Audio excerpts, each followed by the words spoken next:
warahmatullahi wabarakatuh. Hello guys, my name is Agizio, but you can call me Zio. This video is the test for my final test in sociology.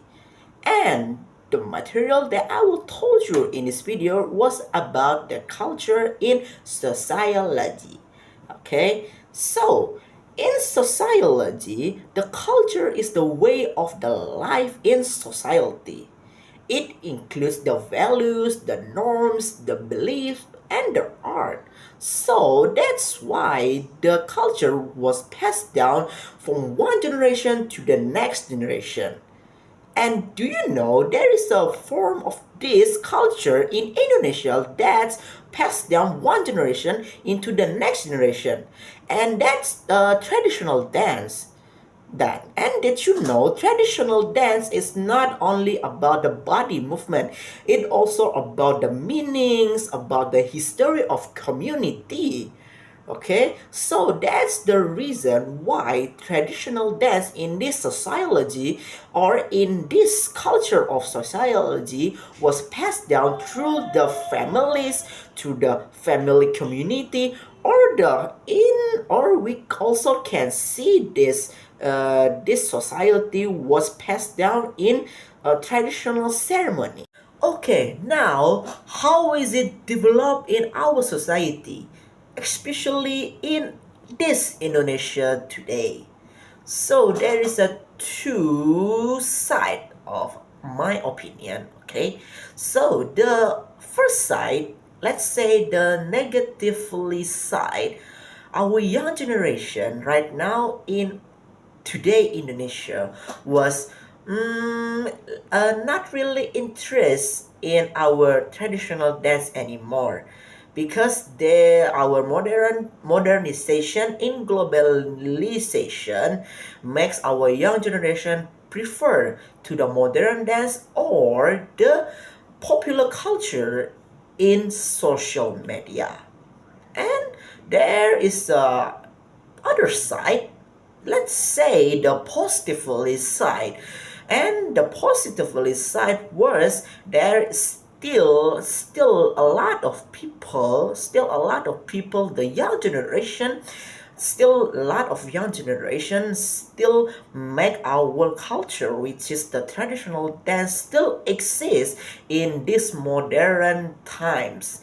And there's such as the teaching class of this traditional dance in the school, and then make the art groups or make the traditional dance community to keep the traditional dance exist.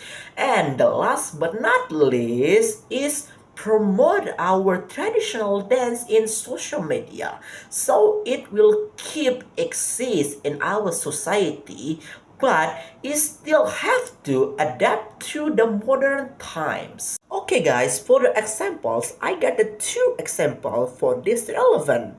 So the example, I got two examples. First one was the Tari Saman or Saman dance from Aceh. It is the traditional dance that passing from the generation to the generations from Gayo people. This dance tells us or has a meaning that togetherness, hard work, and their disciplines. This dance also be performed a lot at the culture days in Indonesia.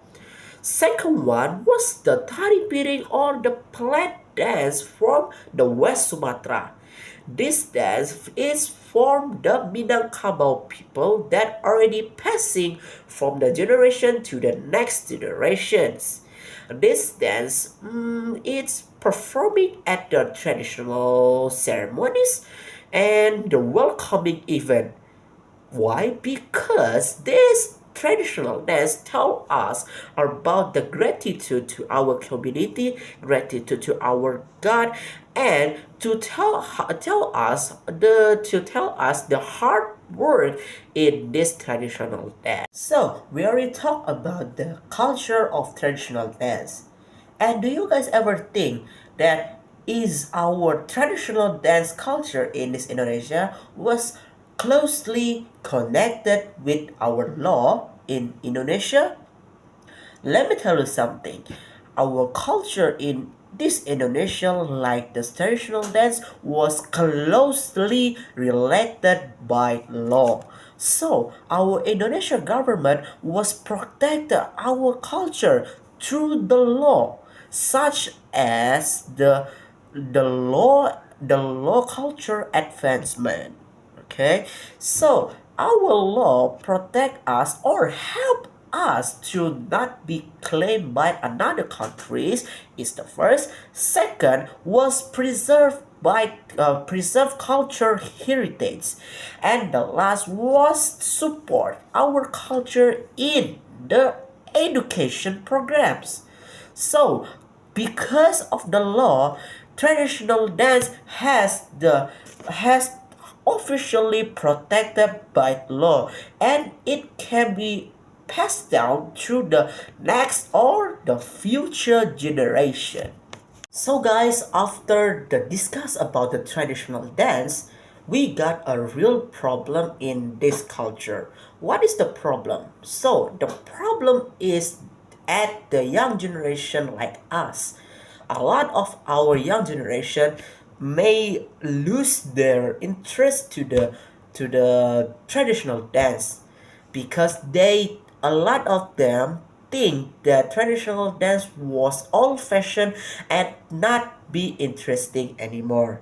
So if this problem was continue and not be solved by our young generation, it will be forgotten and not passing down to the next generation about this culture. So guys, therefore the support of the families, the support of the communities, from the education and the government was very important to keep this culture of traditional dance alive and passing down to the next generation.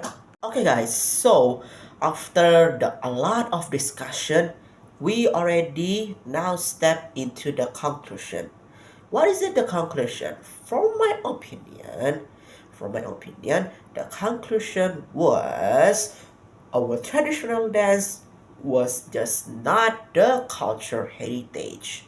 It is the Indonesian identity to the another country or to the all world in this earth. So we have to protect it and make the young generation interested to learn it and pass it down to the future. And this also was the step to protect our culture for the young generation. Okay, guys, my name is Agizio. Hope our discussion was good, and then see you in the next time. Bye bye.